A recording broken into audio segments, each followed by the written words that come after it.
Uh-oh. Well, you can choose. With my elders, I'll let you choose whether or not you want to play the game. So it's called Black Love. Which is? And it's very simple. Black Love is an easy game. And it's just because I want people to understand that psychologists are normal people and we can have fun. And so I put on my timer and I give you 15 seconds. I'm going to give you a category of something, and you have to name 8 things in that category within 15 seconds. And here's the caveat. You can't say, no filler words. That's all it is. It's very If you simple. give me something too risque, I'm not going to answer. If you give it too risque, I'm not answering. It's not that. No. Okay. No, I wouldn't do anything like that. Come on now. I wouldn't do that to you. Nothing like that at all. All right.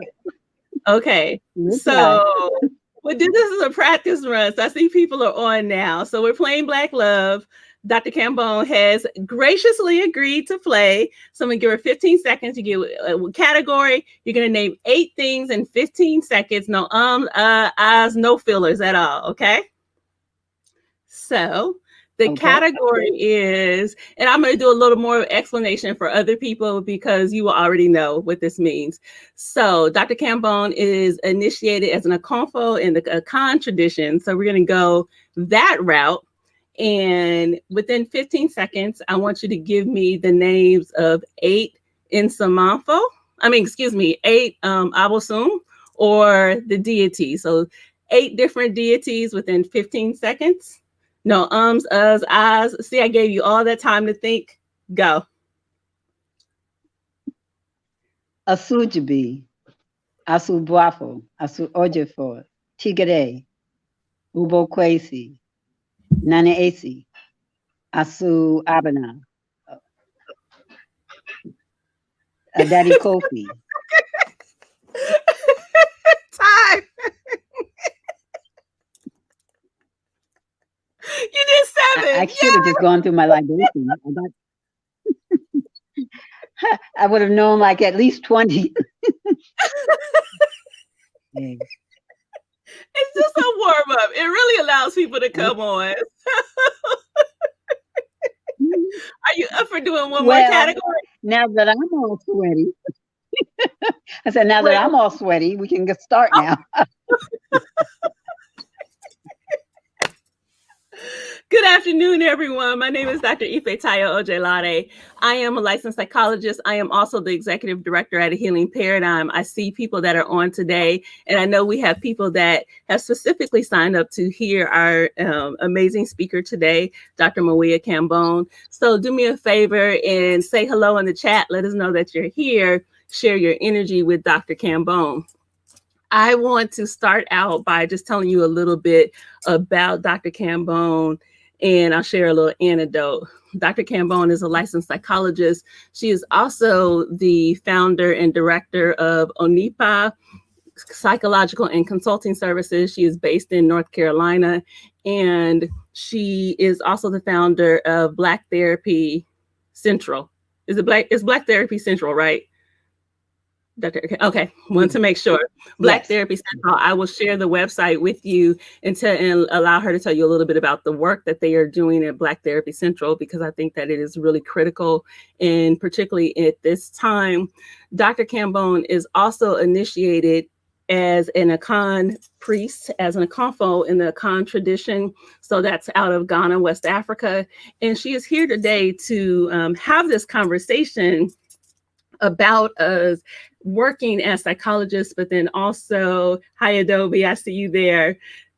Not only working as psychologists, but in addition to working as traditional healers. And so if you were here yesterday, then you heard part of the initial conversation.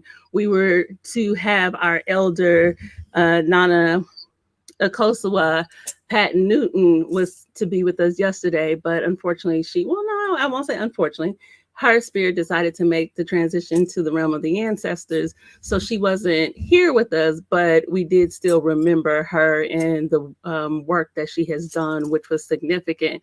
So I'm really excited about Dr. Kambon being here today. So welcome, Dr. Kambon. Oh, Aquaba, thank you. Thank you. And I also want to acknowledge Dr. Okochwo Pat Newton as a friend. And I was so honored to be able to share this platform with her. And so I know she's still with us because this work is so important to her. And give thanks to you for considering us together on this platform. Now, I'm really excited, and this is my anecdotal piece, is because one of the things that was really significant about Dr. Newton to me is I met her one time when she came to Atlanta, and I happened to get to go out to dinner with her and a group of other people, and I didn't think she would remember me, but she had such a big spirit and a warm heart and just a welcoming heart, and she was always willing to mentor and just pull younger mental health professionals along. And so she remembered me and she reached out to me. So when I reached out to her to talk to her about doing this, she was more than willing to do it and spent a long time on the phone, just really talking to me about her experiences. And it was really impactful. And so, I mean, she really will definitely be a giant in the field of mental health for people of African ancestry, and she's going to be missed. The other connection, which is an anecdotal connection that I have with you that we discovered this summer, is that we were talking. And when I was growing up, my grandfather would tell me about the town that he came from in North Carolina. It was a teeny tiny Black town that does not exist anymore. And I never, ever met anybody else that knew about the town. They look at me crazy when I say the name of the town. Or that could even relate to the tons of stories that my grandfather shared. And as you and I were talking this summer, and I'm telling you about the town, you're like, oh yeah, my great grandfather founded that town. I was like, what? It's a method. Method, North Carolina. And you were the very first person that ever knew anything about Method, North Carolina when I would tell the story of my grandfather. And I bring that up because there was another kind of really first connection that I had. And that was after I did my dissertation work, which was on using Ifa, or the Yoruba-based system, indigenous spiritual system, as a mental health intervention. And I didn't really think that it was something that was like super groundbreaking. And I remember after doing my presentation, you came up to me at one of the events and you were like, you're brave for doing this. And I was like thinking everybody does this. And we had this whole conversation. And that was like really like the first time that we connected, of you just telling me that I was brave. And I didn't realize what I was doing at that moment. And so ever since then, you have just been like a warm spirit. And I appreciate all of the work that you have done in this field.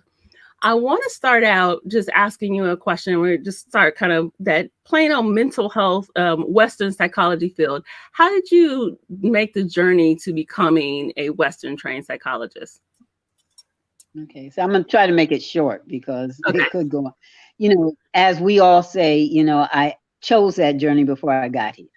That's the short answer of it. However, I was raised by grandparents. The daughter of my great grandfather, who helped to found Method, who was into caring for people. And so in so doing, at some point, she realized that she wanted to move out of working for others and formed her own daycare center in our house. And so on the first floor of our house, she had all these lovely, beautiful children that I felt were mine. I thought she brought them there for me. And so as I went through school, she told me that when I got ready to go to college, that I needed to do something that dealt with children. However, you know how teenagers are. What does she know? So I decided to be an accountant because in school, they told me that's where you made the money. And that's where my goal was. So I went on, came out, got into psychology, of course. In undergrad, nothing relates to anything. Went to master's level. It started being a little interesting, but it wasn't until I decided to go to the doctoral level program that I could see how I could take this passion to be able to work with it long term. By then, of course, ABSI had been formed. I had thought I had joined ABSI, but found out that I was in the Black Student Psychological Association, which was APA. But still, our group always traveled to listen to the speakers of ABSI. And so I was really, I had an impact of those like, Bobby Wright, Naeem Akbar, Asa Hillier, Wade Nobles, on and on and on and on. The Hare, uh, brother and sister, Julia Hare and her husband, that Nathan and Julie. some people didn't like because she was so, yeah, Nathan, because, she was so outspoken, and there were so many there. But I only went to hear and I got filled and would come back home. At some point, I decided, well, to get involved. You just can't keep doing this. But by then, I was already on the road to the training of being a psychologist. By being outspoken as I am, I got asked to be the first General Assembly chair. And that was in 1990, I think, 89, 90. We had started to plan, somebody brought up the idea that we needed to have a conference overseas. And I said Ghana. And my good sister, uh, Patricia, said, no, Senegal. Well, we can see who won. So who would know? Right. So who would think that 10 years later, I would be the president of ABSI who would lead that journey to Ghana, West Africa. It was a humongous experience for all of us. And so, but prior to that, I had been myself to Ghana on several occasions. We just talked about my trip in 1972 as a young, bright-eyed student, just getting on a plane, not even knowing where I was going to stay. We didn't know where we were going to stay when we got off that plane. We just gone to Africa. And so all of that, even those parts encouraged this journey to be African psychologist, African-centered psychologist. So I claim my blackness as a black psychologist, and I claim my African-centeredness. And all of those experiences contributed to that. And so it's important. You said you claim yourself as a Black psychologist and an African-centered psychologist. How do you distinguish yourself as an African-centered psychologist versus the Western training you have as a psychologist? Well, the way our worldview is significantly different. African-centered psychology is holistic. And even though APA is trying to claim some of this with their meaningfulness or mindfulness, it's not the same. They are linear people. They're competitive. They don't work in the cooperative way. We're circular. We're not linear. We care about our individualness as it contributes to the whole, not just what I get out of things. So in European psychology, it's always about pathology. What is wrong with someone? What is the problem? There's not enough understanding of a culture to even be able to see the diagnosis differently. So, for example, in both the spiritual work and the psychology work, because I practice the spirituality and because I'm African-centered, there may be people who come to me who might receive a diagnosis of schizophrenia. But where I see it, it's a misalignment with their spirits. And so therefore the work to try to get that balance, which is also different. We work on balance and harmony in our African-centered approach, not on medication and things of that nature. So looking at those things and working toward helping the people restore the people to restore balance is the holistic approach, which can come by through rhythm, through collectivism, through um, calling on our ancestors, being able in so many ways to use the resources of our culture to define and to serve who we are. And the questions are different. It's not what is going on, it's why is it occurring at this time. So we look back at intergenerational issues that brought it to you. We look at particularly why you've come to me. Somebody led you here because I'm very different from even other Black psychologists.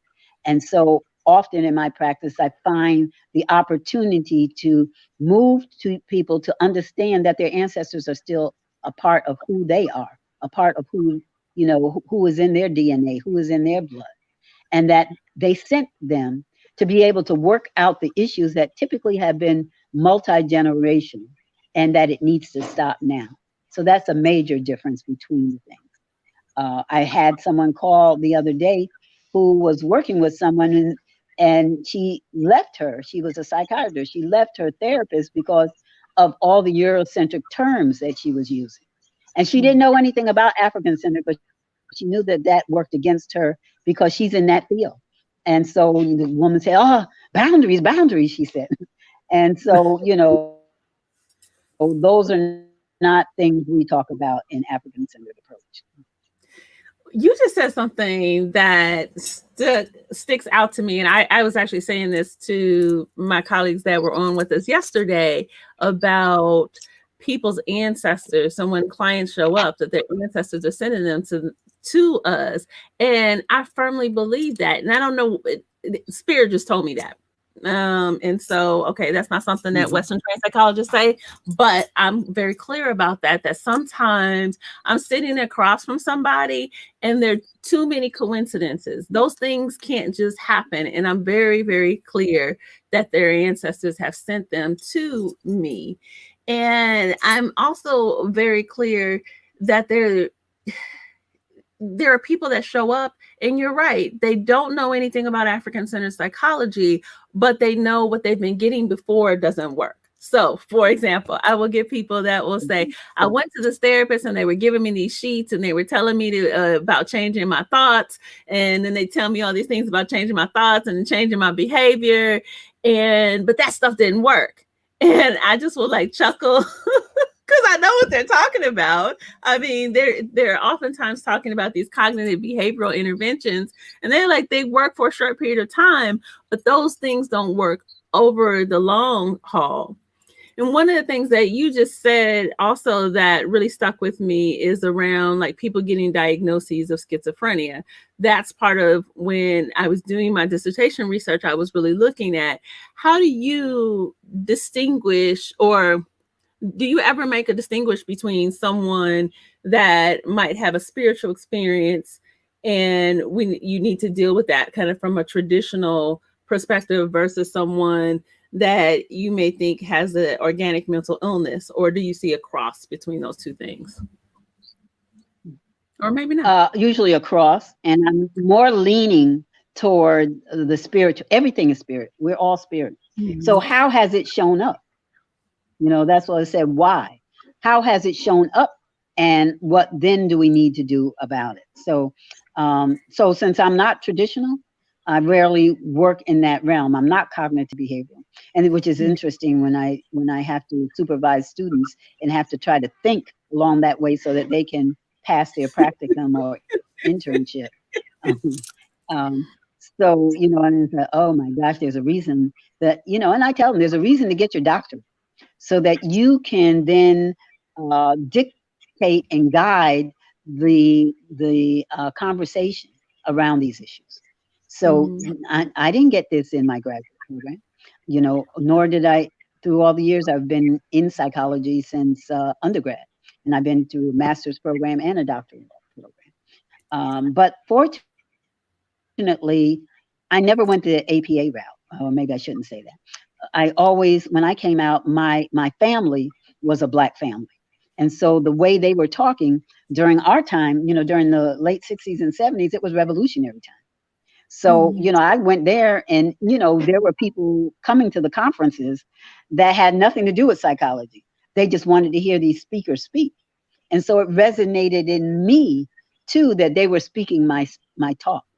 But we also recognized that we were only, and although we needed to see and understood there needed to be a change in psychology, what we often talk about is that we were putting black paint on white psychology, just changing the words, et cetera, but using basically the same foundation. I don't think it was until, you know, the late 90s that we really began, was it the late 90s or the early 90s, where we began to recognize that um, it was something different and that we already had that because our people had existed in this world for thousands of years. And so they dealt with the same kinds of issues. So why are we not looking at the source and the foundation for these things rather than someone else's interpretation? So for example, we know that in Europsychology, Western psychology, they often gravitate toward Jung. Well, we know that Jung interpreted a lot of his formulation from his trips to Africa. And so again, a lot of Black students seem to like Jung, even if they didn't practice psychoanalysis. And it's because it resonated with something within. We also resonated with things that didn't sound so pathological. Of course, you had people who sometimes got off and just wanted to be a white psychologist, so really didn't focus on whether or not it served us. But for me, I was fortunate enough to want to try to find something that would serve us and would serve me, because my spirit had to be a part of this work. And so I looked at the many things that brought about um, an understanding. So looking at spirituality, collectivism, how rhythm is a part of it, how recognizing the past, the present, and the future helped us with our functioning. Those were the things that mattered in African psychology that I did not find in Western. And you just pointed out one thing is Jung taking lots of stuff from African psychology and doing this. He did this really kind of interesting dance of pathologizing people of African ancestry. You can read some of his writings where he talks very negatively, particularly about African Americans. And most people don't realize that Jung was actually the president of, I have to get it and I'll put it in the chat. It's like the German Medical Society. So he was comrades with good friends with Freud. And then there was this big break. And so then the Nazis were trying to come up with this kind of way of basically an Aryan psychology. And he was the president of that organization. And so every time when people try to do what you say, of like kind of put these black paint on white psychology, and they love to point out Jung and the collective unconscious and his things about archetypes. And I was like, yeah, but that dude was repping for the Nazis.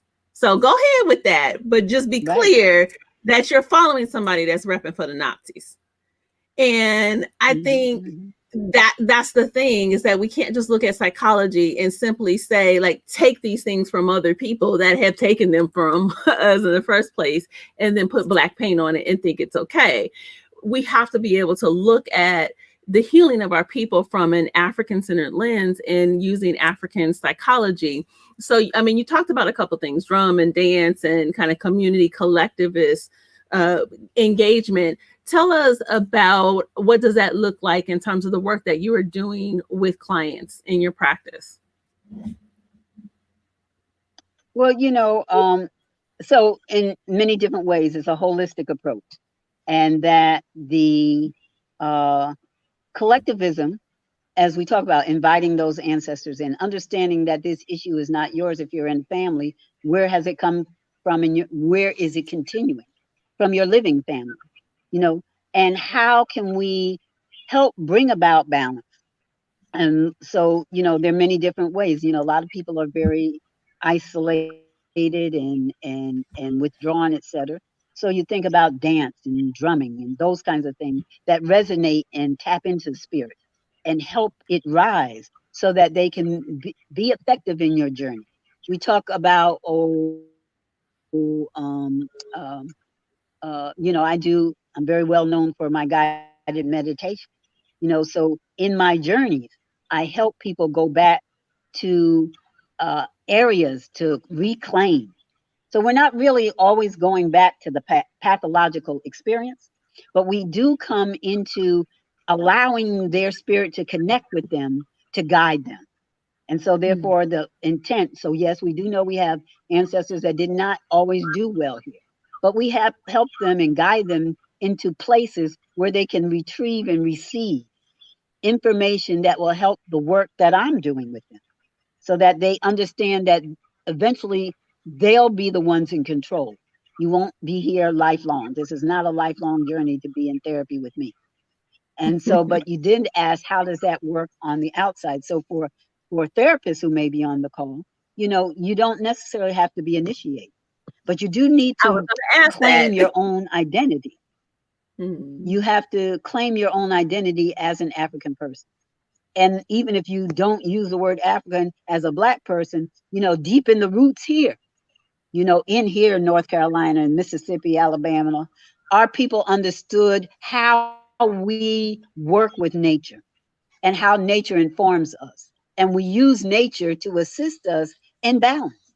And so some of the, so and you mentioned before the different things that happen in cognitive behavioral therapy, where they give them lists and books to read and all this kind of stuff. I had a new client yesterday. He said, I hope you're not going to, I read your website and I hope you're not going to give me a book list to read and all these other kinds of things that I've been finding. So yeah, said, no, your work is here. And when you leave here, there may be homework to do. So for one, there were so many different people. So I did have them do a genogram so I could follow these people. But I'm not into that kind of homework. I'm into the homework where you go out in nature, you take off your shoes and you walk on that grass and you let Asasiya, Mother Earth, help you find balance, foundation, and restoration. You sit in the sun and take in that vitamin D because it's more than just for the vitamin intake. It's because that stimulates the melanin in you. And the blacker the berry, the sweeter the juice. The more you take in, the more it sees. And that's not saying anything against any of our multiplicity of in our race. But that those are things that nature provided us to be able to be whole and well. And if you've come to me, I think that it's because there's an understanding in the universe that this person can assist to guide you in that direction. But for those of us who may not be initiated, create a space where they see Black people. Don't have up just flowers on paintings and stuff. Let them feel the energy in your office. Have some music, some drumming music when they come in the doors, any kind of African music, even if you use Coltrane from here or something, but somebody that resonates with who we are. Also, in let them know that you connect with them. So as you hear their stories, we know as psychologists that sometimes somebody who walks in the door is a mirror for you. So Yes. sometimes I'll say, uh, there's, like even our connection with method, that's a deep connection going back to my great grandfather, helping to found the town where your great great. So, and all of those people knew each other. And I remember going Yeah. there as a small child, running around. You didn't have to be in. That's the first time I didn't have to be in by the time the lights, went off because they didn't have any. All of that kind of stuff. You could run around. You could be free. Our spirits are meant to be free. And we're in cages in apartments. We're in cages in work. We're in cages in so many places that we need the freedom. So I encourage Black therapists to create that free space for those who come to see them and not get locked into the training you receive that does not serve us. So, what would you say to a psychologist or a mental health professional that says, "Well, Dr. Kambon, I'm uncomfortable talking about ancestors. I don't know much about. I mean, I know I have ancestors, but I don't know much about incorporating that into the therapeutic process." How would you tell them to start? Okay. Well, first of all, believe me, when they walk through the door, that's not my first conversation. So, I don't want anybody, even they've read my website, they see me because I'm always dressed in African attire, but that's not my first conversation. It's pretty typical. My assessment is very different, and so since I'm online, my assessment is there, so they get to go through it, and I ask Okay. questions that I can use to try to figure out where they are. So I want to know their position in the family of birth. As if you had 5 children, what position were you? Of course, I want to know your birth date. I want to know, um, uh, the strengths of your upbringing. Who was in the house? Who helped to raise you? All of those kinds of things, because those are the foundation. And that also helps me. So ancestors, I invite in before they even get there. Mm-hmm. So you know who's coming. So I do a libation, which people need to know is just pouring a little um, drink and inviting them to my ancestors to join with theirs to assist this person.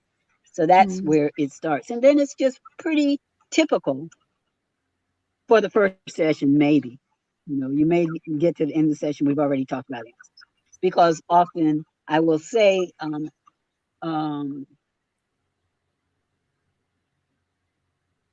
something like, well, tell me a little bit about who's still living in your family and who's passed away that may have been an influence to you.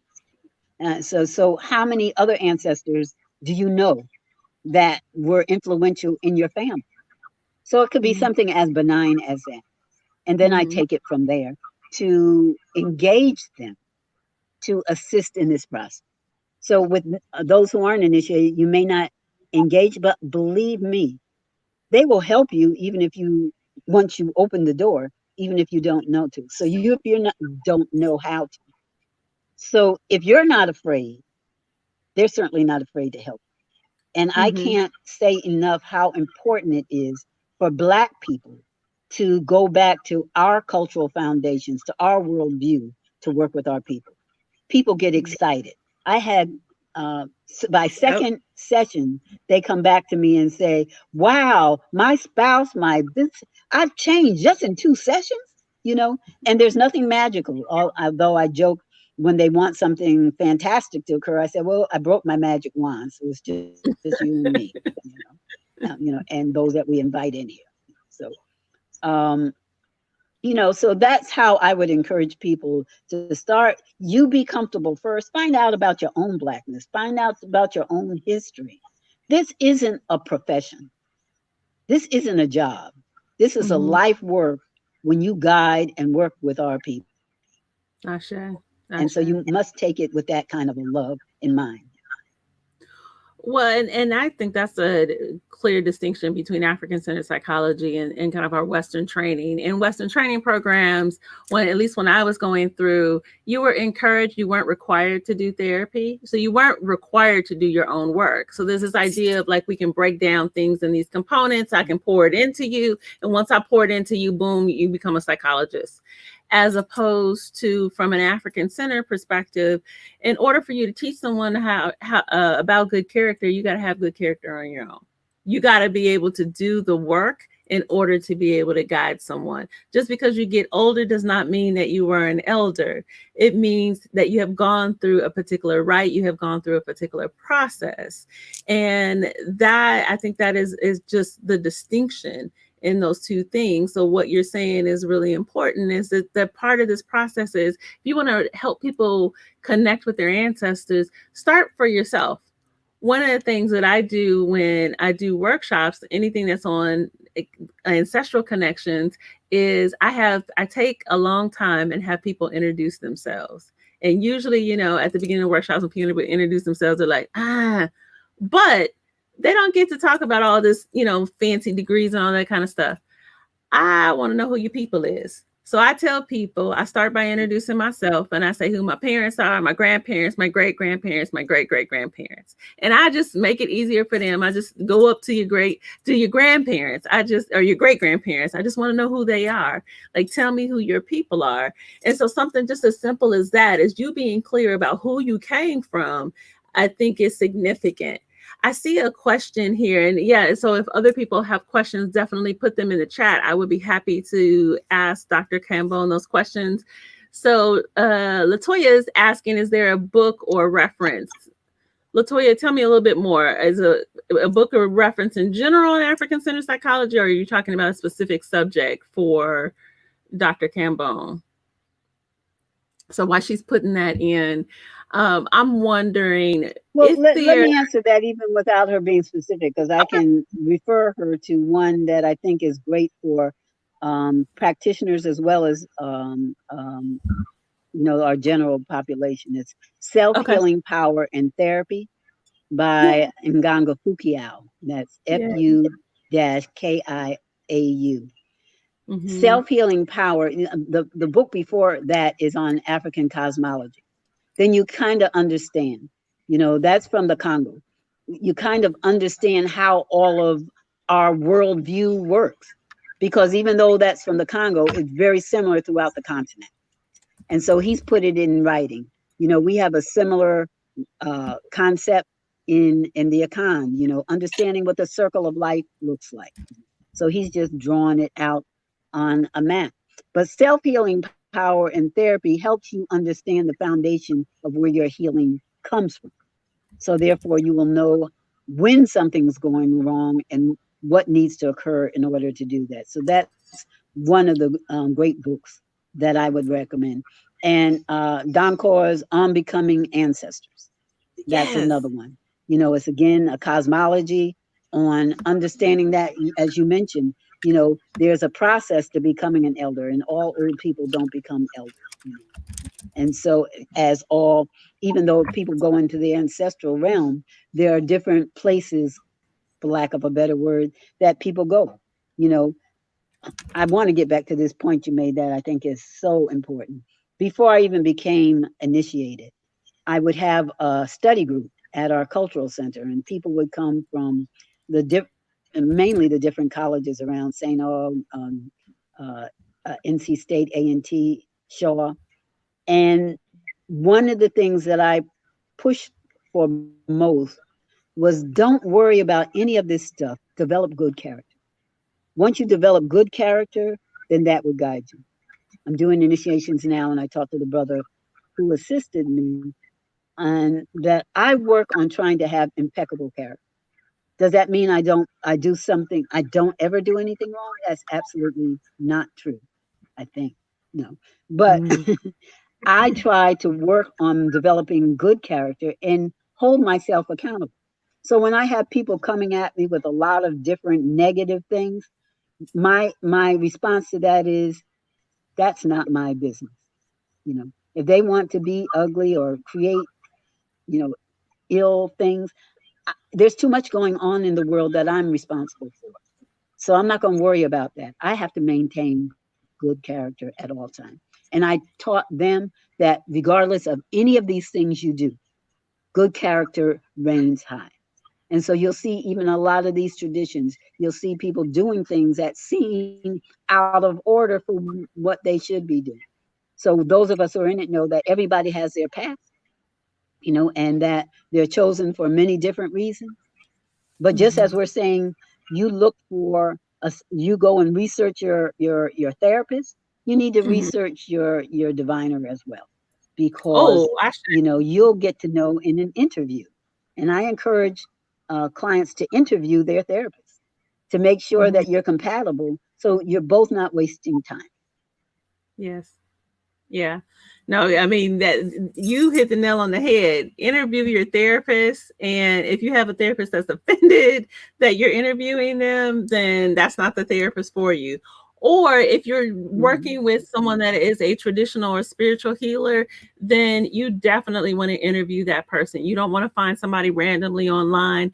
Absolutely. I don't know, Mama Mawiyah, I don't know if you've heard of this, but I hear like there are these I don't think these people that contact folks, they'll direct message them online and tell them that they need a reading and do all this like little scary stuff. It's really, really bad. Now, those are folks that you never want Not, to. I'm not online. Well, it's a big thing now, like, and so people are all like on these scare tactics. I did this reading on you, or I saw your picture online, and you need this reading. You send me $300 now, or you're gonna die. It is huge. Ooh. Yeah. Oh, I mean, they're all in on this. So that is something that you should absolutely never do. I always tell people that you always need to take recommendations from other people, and then you need to interview that person. And if you feel like they have like glaring character issues, then believe yourself, trust yourself, and that's not the person for you to work with, absolutely, in doing this work. So since you went down that road, let's talk about the work that you do as an Econ priest, or an Akampo. Are there things that you do that you incorporate into therapy that people that are not initiated cannot do? Yes, I'm not so sure in the therapy room, but Okay. because I look the way I look, people always think that there's more to it and will inquire. And What you got so for me, therefore lady? it may, huh? I said, they say, what you got for me, lady? I know you got some herbs and some Right. something. So I had an elder come to me once, sister, um, and very Christian. And of course, their Christian congregation told her she didn't need a therapist. All she needed to do was trust in that person. And so she said, "Well, I know God brought you here too, and He brought you to me because I felt it." Um, so at one point, we had to wind up giving her a bath, a spiritual bath. So which was so out of. But what I equated it to, I said, well, don't the Baptists get baths? Mhm. Don't the Methodists sprinkle water on you? Don't the Catholics do something like that? Sprinkle.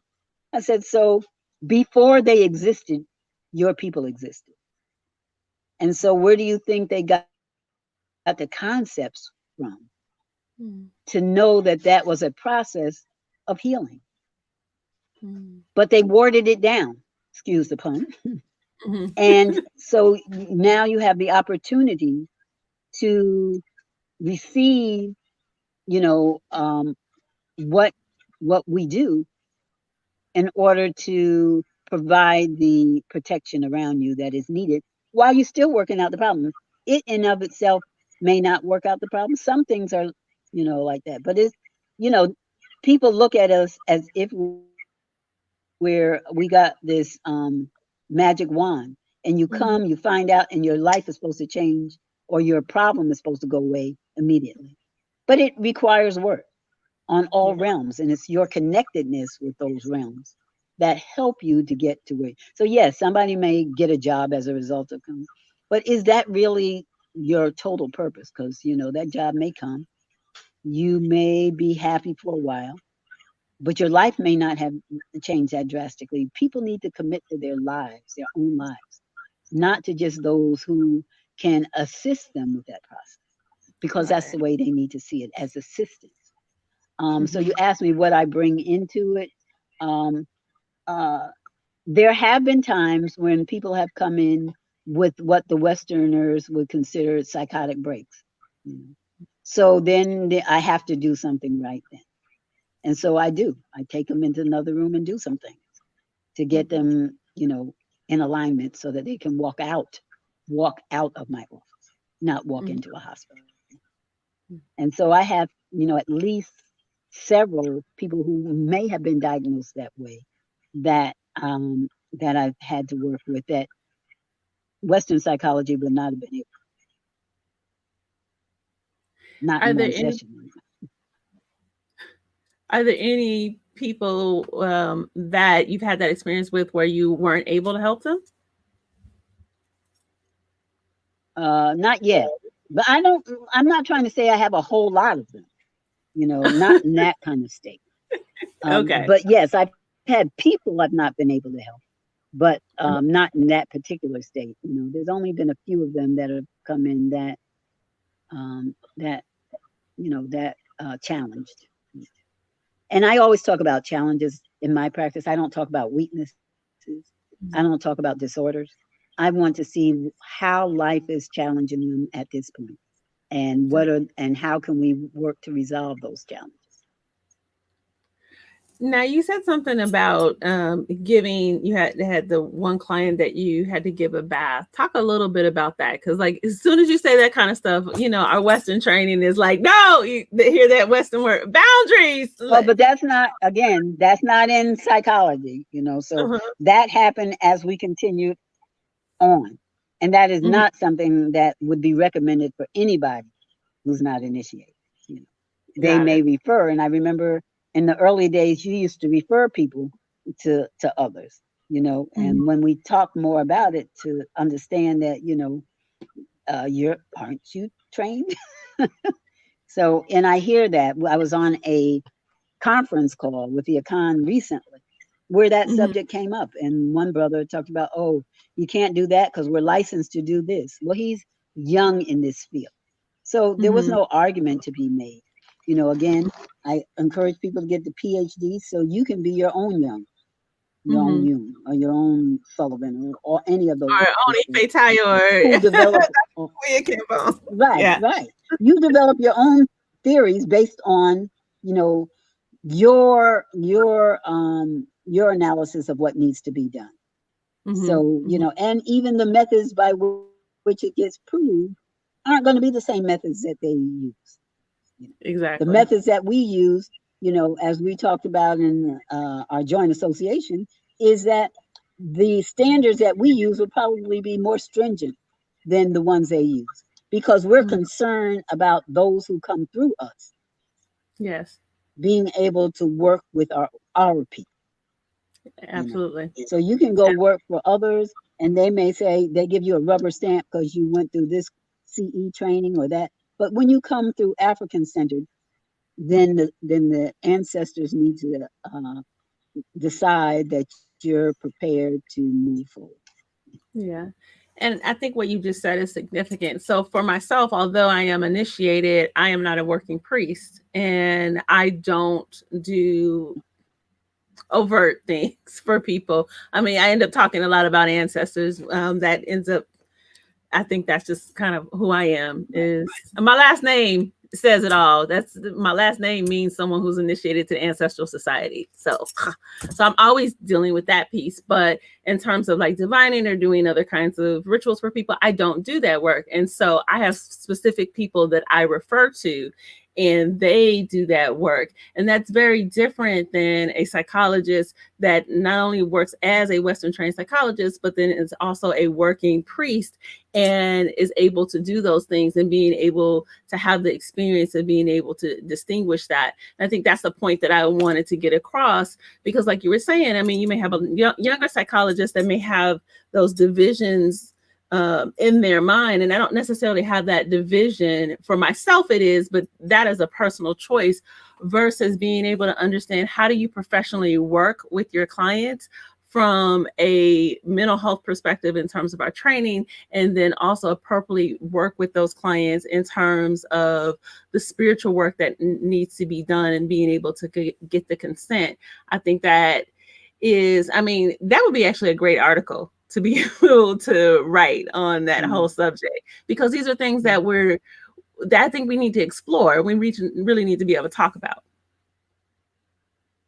And I'd like to speak a little bit more on that, because even the whole concept of how we work with ourselves in this profession versus how we work with ourselves as individuals puts us in a Western frame, because holistically, you can't separate who you are. Who you are transfers to everything. In this society, you go to work, you do that job, you come home and you be yourself, which creates problems for us, because that's not the kind of people we are. All of what we do is who we are. And even if you're, electrician, we know that there are spirits who dealt with lightning and energy. And we know that they're, metal workers. I saw a long line of people in my family that dealt with, like my great-grandfather. So I know that this work came out of my line. My great grandmothers were midwives, so they dealt with healing work beyond just delivering babies, because we know that that's what that work is. But when we come into, because we're conditioned to see ourselves separately and dichotomously, it's very difficult to bring the work together. So I'm not suggesting that a psychologist work as an initiated priest or even as an initiated person. But the fact that you were born initiated you into a life of being an African person, which in and of itself bestowed upon you certain rights and understandings that other people don't have. But you've not been trained or conditioned to understand how that can work for you and your people. And so, even if your parents and grandparents saw that little glimmer of this child is special, they worked to suppress it because they didn't want other people to see it and think, one, either that you're crazy, or two, that we're going to get in trouble. So I have an initiate who said her grandmother, who lives here, came from Liberia, and she would do offerings in her backyard. And so she lived in the city. And so people would see it, and then she had to deal with all that because her grandmother, because she wasn't raised and conditioned and schooled here, didn't have an understanding that there was a separate part of her. So she continued her life as she had always done. And so, I'm not recommending that, people do offerings, in their practice, but there are different ways of offering, that you also consider that you are a whole being and you don't, especially in this work, take off your psychology hat and put on an initiate's hat. It's not the same. You are that person all the time. There are limits in terms of, what people come to receive, what they're paying to receive. And you have to be aware of that. You cannot overstep where they are because it's not about you, it's about them. And so even though you are this person, you cannot take you into that part of them that they're not prepared to receive. So it's no wonder the kinds of people. So yesterday I got a new client that was referred who just started dabbling in Yoruba. We understand that there's no separation between these families. I'm not a Yoruba priest. He didn't come to me to guide him that way. He came to help, for me to help guide him in that he's coming to an understanding of himself beyond the Western training of life that he's received. And so I'm not here to talk to him about Orisha. I don't know enough about them. And I'm not here to talk to him about the Obasun. I'm here to help guide him in his healing work that he can then go back and use some of what he has learned to assist him in that process. As you were talking, the thing that came to me about so thank you for, that's clarity even for me about that it's all one. There's no separation. Is in my office, when we were in the office before this, pandemic killing everybody, I have an ancestral altar, and it's right in the middle of the office, and it's of the women, my female ancestors, and I have this candy dish on there, and the staff would try to regulate the candy dish, or I don't know, it's an altar, can they eat the candy? And I was like, no, just that's what it's for. My grandparents, my grandmothers always had candy dish. That is what it's for. It's that energy, and it's just there. And people ask about it, and there's a picture of my mother on there, and I look exactly like my mother. So then they get confused because they're like, "Why are you on the ancestral altar?" And I'm like, "No, that's my mom." But it's just, and no matter who comes in the office, they have to walk past it, and I'm like, and they ask me what it is. It's my ancestral altar. I'm like, all right. It just is what it is. I think and they have a choice. If it freaks them out and they don't want to come in, they get to make another choice. Right. And actually, that's all over my office. In the lobby, we had another altar that just kind of spontaneously came, and people were like, "Oh, what's that?" It's an altar. And I think it sets the tone for what people can expect. Go ahead. I'm sorry. Right. Recently on Black Therapy Center, we had it we didn't initiate it because it came from the spiritual work, this global ancestral veneration day. And it came about as a result of what's going on in the world, to us as a people, the, you know, things that we're dealing with as a people. And so typically there's an ancestral veneration time around June, around the country that are, so I got calls from people saying, well, why are we doing this? As if we can't have multiple ones. They need to be venerated every day, particularly now. And so what you've done is allowed for an opportunity for people to just witness something that they may not have witnessed before. And one young lady who got really involved with this was a client of mine, wanted to do it in her hometown. So she's not a priest, she's not initiated, she's just finding out about it. So she got her community together to build an altar that she said hundreds of people came by. And so, it gave opportunity for people to connect in ways with just so-called lay people, that understand that this is a part of who we are as a people. It is not because you're initiated in society. It's not because you practice an African spiritual system. It's because you are African. And I want to do a clarification on there because sometimes we have people who say, well, we understand the word is not the correct word. We understand that we had indigenous people here on this land. We are all one. And so the original foundation was from that landmass, and then we traveled out from that. So understand that no matter where you are in your blackness, in your what's it, woke state, in your conscious state, all of that stuff, that we are one people, and that we accept the responsibility for being one people in the healing process, as well in trying to rid us of the pathology that works against us. And sometimes that can happen within the context of our office, but sometimes it needs to be more global, more community, and more outward. And our therapists certainly ought to be at the front of trying to create spaces where people can understand healing can occur. Well, I think what you're saying is important because oftentimes we're doing this work at one-on-one, but then you started out and you're talking about kind of the foundation of African-centered psychology is community. And so that's part of, the push, the thing that we always have to consider. How do we involve the community? How do we involve the family in the healing process? And that becomes the challenge of this attempt. It's almost like, you remember, so when I was little, we had these Tupperware things. It was like this yellow tube and it had this blue top and it had like a square and a circle and a whatever, different shapes. And you had to put the little blocks into the right shape and it wouldn't go in. If you tried to put the square into the circle, it wouldn't go in. And that, I think, is what we're doing in this process of trying to fit an African reality, our African identity, into this Western model. So it doesn't quite fit. Like an edge can go in, but there's always something wrong and it doesn't feel comfortable.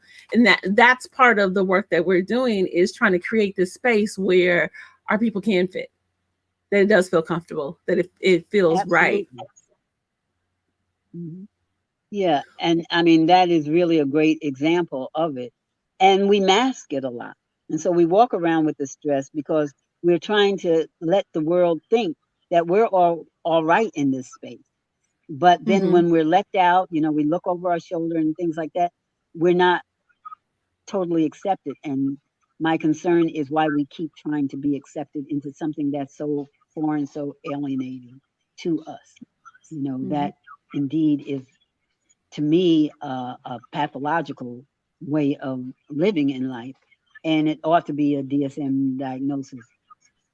Living Or in a you would racist diagnose society, people. both the victim, yeah, both the victim and the perpetrators. If you want to have some diagnoses that matter, those are some of them that really matter, because those are the ones that create the stress, the especially now the complex stress that we're dealing with. The trauma, Right. all of those kinds of things. Why do we force ourselves to continue to live and work within environments that completely are alienated against us and alienating our own spirit so that we can't. So we don't know this, first of all. We don't know why we feel this. But racism is a diagnosable uh, effect, has a diagnosable, what is it? They need to put in the DSM-5.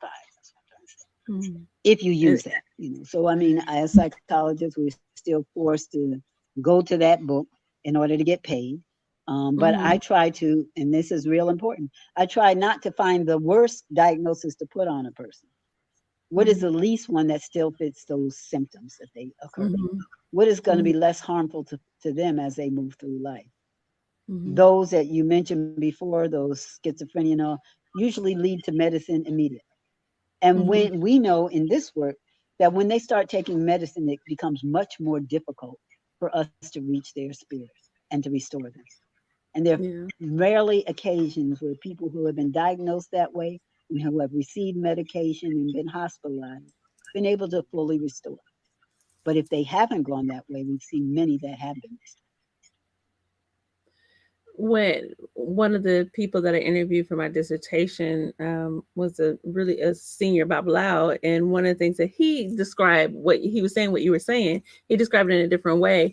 He said, so they use the metaphor of like people have gone to the market. So if we can catch you before you go to the market, i.e., if we can catch you before you Mm-hmm. take the medication, we might be able to do something. Once you've gone to the market, Mm-hmm. in other words, once you've taken the medication, it's going to be really hard for us to be able to do anything and get you back whole. So that I mean, that's just But that always a thing. medicine is so strong, Mm-hmm. right? Mm-hmm. It alters the pathway. So there's Yeah. no way your healing mechanism is this vessel that your Mm-hmm. spirit lives in. And when Yeah. you start to alter it in any way through, I'm not even going down the list because I know most of the people have done something, and I don't want them to feel like, but we've been conditioned into this medical model Yes. because it's the highest paid industry in the world. That conditioning is not to help restore you, but to keep you attached to it. So, do you really Mm-hmm. want to be restored? But also, we understand that some of our people feel they need that because that's the only place where they get real attention. Going to visit the doctor. They always talk about their visit to the. I went to the doctor this week, especially as they get older. And we, Mm-hmm. unlike Africa, here in this society, we cast our elders aside. In Africa, elders are revered. Babies coming into the world and elders are revered. And gives them a special place. And I took someone, I do the Sankofa journey every year. And we Yeah. took a group one year, and one of the brothers said he wanted to invest in Ghana, and he just saw an industry that would work because he didn't see any old folks home. That's what he could do. And I had to tell him it won't work here because in No. Africa, if you tried to put an elder outside of the family, they would do everything they could to destroy you because the Mm, family would be ostracized by the community as well as the children who put them. So you don't mm, see them because they don't exist. Elders mm. die within the family, which is where they Yes. belong. And Yes. the difference, of course, is here we are so invested in because it requires working to have money to buy stuff that we can't afford to be home to take care of elder. And we don't live in communities anymore. So there they have communities where Mhm. somebody comes by and does things for the elder when they're not able to do it for themselves anymore. But I've seen so many elders there who kind of just worked up until, walked, talked up until the day before they left here because life is so rich for them. They can tell Mhm. you, and some of ours here too. Okay, I'm ready to go. I'm tired. Mhm. They start talking about being tired. And then you know that they're preparing for their journey. And so Yeah. instead of mourning for them, you celebrate the life they had. And that's another thing that is different in a society that we live in that is full of racism and stuff like that. If there's a need to separate the family, And so, as we see now with this COVID, if you have an elder or a sick one in the hospital, you can't even visit them. When we know that that connection helps to heal. Mm-hmm. So, what are they saying to us? They're taking a person and allowing them to die in an unhealthy, unabnormal way. And at this point, we are not aware enough to know that it can happen differently and it should happen. But we're not in control of our own places and our own spaces. And I mean that mentally as well as physically. Yeah. No, I totally agree with you. When I was in Nigeria, the times that I've gone into Nigeria, there, I mean, definitely, and I was in rural areas of Nigeria. So I noticed that there was no like babysitters or daycares. Children were taken care of on, I stayed on a huge compound. And so the mothers would literally, they'd be going somewhere, they get in the car and go somewhere, and they didn't even think twice about the children because somebody was going to take care of the children. There was always tons of people around to take care of the children. There was elders there, and they were just taken care of. People made sure that they had enough to eat, that whatever they needed, it was just that was just done. And my godfather at one point asked me, he was just asking, just why do women, in the US, African American women don't want to have more children? And he's been here before. And one of the things I was telling him, I was like, Baba, it's hard. Just as simple, like financially and, childcare. There's so many things that you have to think about. And so, where they have these really huge families, that it becomes difficult for you to navigate those systems in the US because of everything that's put on us, and on top of us living through racism, sexism, and white supremacy. There was something I kind of wanted to shift gears and ask you about something that you said to me. Let me just make one point about that. As you talk about racism, sexism, all of those contribute to the way that we live. So it's not that we're living and these things are put on us. They contribute to the choices that we're left to make. So you talked about method before. That's not the way it was in method. That was a community where everybody looked out for each other. And like I said, the children ran around all day long. Nobody looked for them. You go eat in whoever's house, which is different because I was raised in Connecticut, you didn't have that there. I mean, it was more open and free than living in New York. But that kind of community, and they did have community, but it wasn't, you couldn't just be going in people's houses. You couldn't be eating their food because the resources were limited. So I wanted to point that out, that we have contributed ourselves to living in environments that have been conditioned on us that keep us separate, which means healing is difficult to occur in those environments. Oh, goodness. Okay, before I even get to my other question, but I'm going to get to that question because I got to ask you that. Oh gosh, you just brought me back to a story my grandfather was telling me. When he was 7 years old, so this would have been mid 1920s, heavy tuberculosis pandemic at that time. And my grandfather had tuberculosis. So he's in Method, North Carolina. He's the youngest of 4 children. He is everybody. And if you read stories about Method, you know that a lot of the population was killed because of the tuberculosis pandemic. And my grandfather catches the disease, and he hears the doctor. So he's sick in the bed, and he tells me that he hears the doctor tell his mother, Mama Ida, that he was like, the doctor says he's going to die. So just put him out in the back and make him comfortable. And obviously, because I'm here, my grandfather survived. In that process, community was around. And my grandfather, I don't remember because I was young as he's telling me this story. There was never kind of this sense of he was by himself.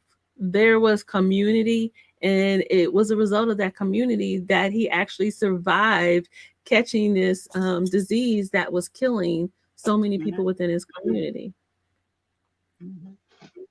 And if your grandfather was there in 1920, then he knew my great grandfather, because that's when that community was thriving. My great grandfather was still alive. Yeah, yeah, I'm sure because like you said names, and I was like, yeah, I remember my granddaddy saying that person, Beryl Kelly. That's what it was. You said Beryl Kelly, and I was like, I remember that Right, name.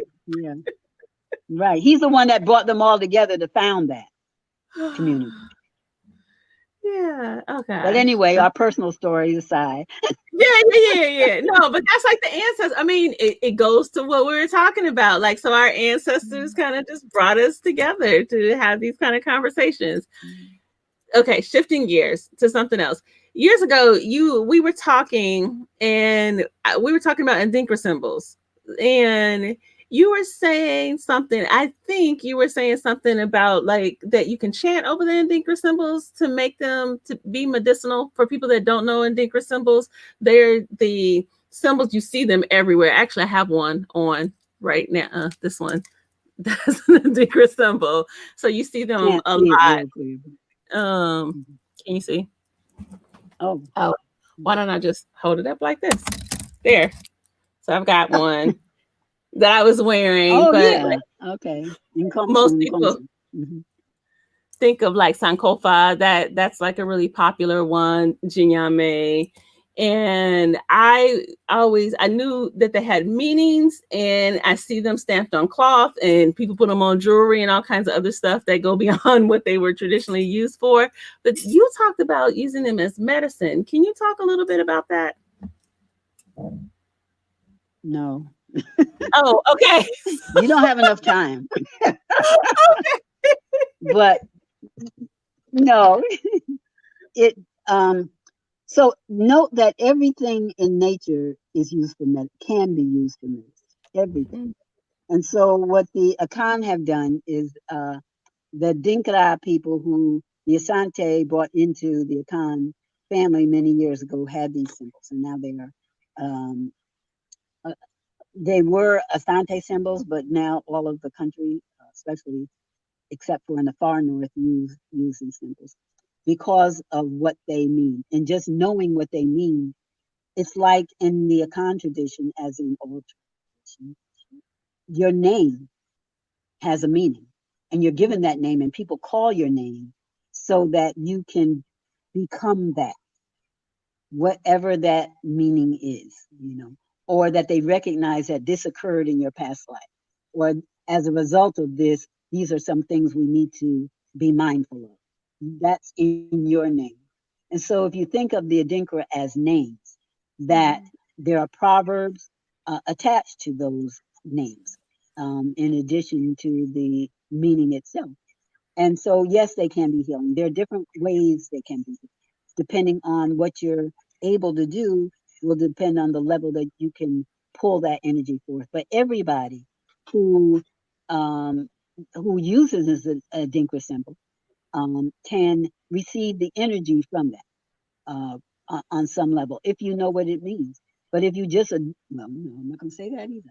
I was going to say if you just adorn it, but even if you just adorn it, it's radiating something for you. So one of the probably the biggest, it's not an Adinkra symbol, but symbols that are throughout our conscious culture today is the Ankh, the Yeah. symbol of light.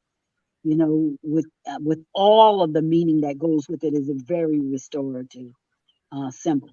And so, even without having to put the medicine to the symbol, it in itself provides a way of being for you. So that I suspect that, when we see people wearing them in the community who don't walk according to that and then they have all these mishaps, that somehow the energy from that is reminding them that they need to change their ways. And so, yes, be mindful that the Adinkra symbols are powerful symbols. They can be healing just by using them, by calling their names. And those who do the work can use them even deeper. I remember that conversation we had a while ago. Wow. Okay, you just blew my mind even further. Wow. Because in my mind, I'm going to all kinds of things. I mean, we can think of Indikra symbols, like you said. We could think of Ankhs. In E5, we have the Odu and the marks of the Odu. So we know that can be used as medicine. So there are tons of things that, as African people, that are symbolic. And we're just thinking, oh, okay, sometimes people are thinking of it just being symbolic, but you're talking about like that meaning radiating an energy that can be useful. That's powerful. Wow. Wow. So I get concerned, I see people coming in, mostly young people, but not all, with these tattoos, putting this poison in your skin so you can have a symbol of something that has, made, rose somebody you dated at some point. When you could be wearing, or even if you have to use that method, putting something that has powerful meaning from your story, from your history, that can guide and protect you. And that's what all of those symbols are intended to do. They each represent an aspect of who we be. And who we be is important to who we will be, not just me personally, but for generations to come. And what we have to get back to is realizing that we're not living just for now. We're living for generations to come. And what we do now has an impact. And you can't make that all up in the last 5 years of your life. You can do some repair, but you've also done some damage to all of those beings around you when you weren't acting right. Wow. Ashe. Okay. Wow. Okay, we're wrapping up.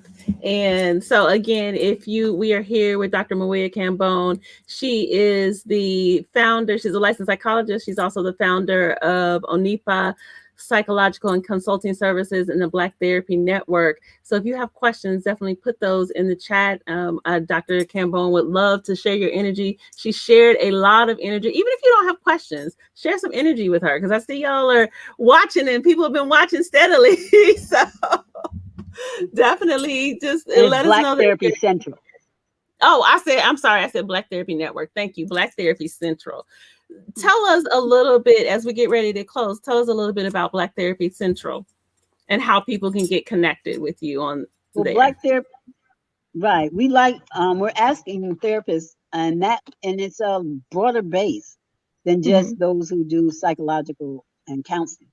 We're looking for, also there's a category for naturopaths and others who do healing work, to be able to get referrals and have an audience. You don't have to already be an African-centered, but your center has to be in our people.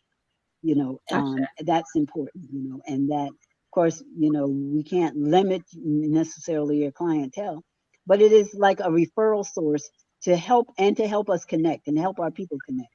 We are overwhelmed with people looking for therapists, looking for Black therapists, and so we ask you to do that. We have some activities. We've had webinars like this, and radio programs. We also had a 10-day healing challenge, so that you can see, as we talked about, the many different ways to go about healing. Doesn't have to be just talk, psychodynamic approach across from each other, but you heal through music, you heal through dance, you heal through proverbs and their meanings, which we have on that 10-day healing challenge. So we invite you to go back to that, and just come and look. Just come and look at us. And I am so glad that we are connecting as Black people in this family of psychologists, of counselors, and all, trying to do this work. So I appreciate you so much, Sister Ifetayo, for the work that you're doing. Oh, no, I appreciate you. I appreciate you as being an elder. I mean, being able to look up to you as an elder psychologist, an elder woman psychologist, and just doing this work and being consistent and always just genuinely being kind and happy to see me every time I see you at AB Sci. I appreciate that, like, because you can really just feel like just your love and your amazing energy. If people want to, so two different ways. If it's a healer that wants to be able to be connected and their services presented on Black Therapy Network, then is there a cost to that? No, Black Therapy Central. Black Therapy, oh! BTC, I got it. Okay, I'm not gonna forget it now. Black Therapy Central. Okay, is there a cost for them? There are two ways. You can just go on and be, but there's also the referral program. where that there is a cost for that. And so you'll see the Okay. different levels depending on what you want to receive there. But if you just want to, just be known, um, you can just go ahead and put your name up there, and it'll say free forever. Oh wow. Okay. Well, there. And then if it's someone that is looking for a person of African descent, whether it be a therapist or naturopath or the other kinds of healers, then how do they get connected to Black Therapy Central, Well, they'll BTC? go find a therapist. It'll be more difficult. Yeah, there's a section called Find a Therapist, and you go on there, and there those the different levels that'll show up first. They're in the tiers depending on how much they've engaged Black Therapy Central, and it can go from there. So we're looking for many to come on so that others can find you. And we're hoping that you will see the benefit of being part of Black Therapy Central. It's a collective. And so come on and be a part of us and be a service to our people. Ashe. So I put the link there. It's blacktherapycentral.com. So I have put the link in the chat. You didn't put Black Therapy Network, right? No, I told you once I got BTC that, okay, so this for me in terms of how I understand my brain is as soon as I did BTC, it was there. So I had to just do something to stick it there. But just to do those letters, got it. So I created a new neural pathway for myself because I understand my learning. Hey. And so Rosangela was asking if it is only for psychology. No. So Dr. Kambon, can you say it again? What kinds of? I mentioned it's for those who engage in the healing practices. So it's for psychologists, counselors, but it's also for naturopaths. You could be a let me think, capoeira instructor, as long as you're working toward the building of our community, because the community of healing for our people is broad and expansive. And so their people would know what they're looking for. They wouldn't be going necessarily to a chiropractor to look for some issues dealing with schizophrenia. Right. So it's, you would know who you were looking for. And then learning experiences need to go on that some of those, what are called alternative practices, which need to be in the forefront, are there providing ways of healing that our people aren't used to, but are sometimes much more effective than what the American psychological or the medical field has put out there as the path. So you hear so many people talking about doctors and medicine, but you don't hear results of people being cured from that. And so we're looking for alternatives that work for our people. Not only not being cured for that, but paying thousands upon thousands of dollars for the rest of their lives to keep it at a level. And usually it's until they die. Right. So that actually, my last question for you, or at least I think is my last question. On the Black Therapy Central, are there spaces? So are you allowing initiated priests to be on there? Mm-hmm. Okay. Yes. Okay. So now, you put your profile in there. If you, depending on the level you come in. If you just put your name, you don't get a profile. People just see the name as a chiropractor. But if you put your profile in there, which requires payment, then they get to read about you to see how you work. So it's like all of my sites, I put profiles so that people know what they're looking for. So somebody who's staunch into Western religion may feel a little some way about coming to me. They don't have to, but they may feel some way. But they know that in advance. So they may want to try somebody else who doesn't do what I do. Right. But eventually they'll come back. Well, I've noticed that. So like I just kind of stumbled into that. I have my bio up and people come in the office and people said over and over again, "Oh, I knew what you was about because I looked at your bio." So Yeah. their ancestors send them and they self-select. And so I haven't, knock on wood, had experiences where people are like, oh, because they figured out who I was before they show up. Before they got Is there, yeah, you know, do you all have a vetting process for your folks? Yeah, we do look at what they send in because we Got don't want people to present themselves as licensed or certified something, and we don't have those things. But we are moving toward assisting with those who do want to be certified as African-centered. We're involved in that process so that there will be a curriculum attached to becoming one.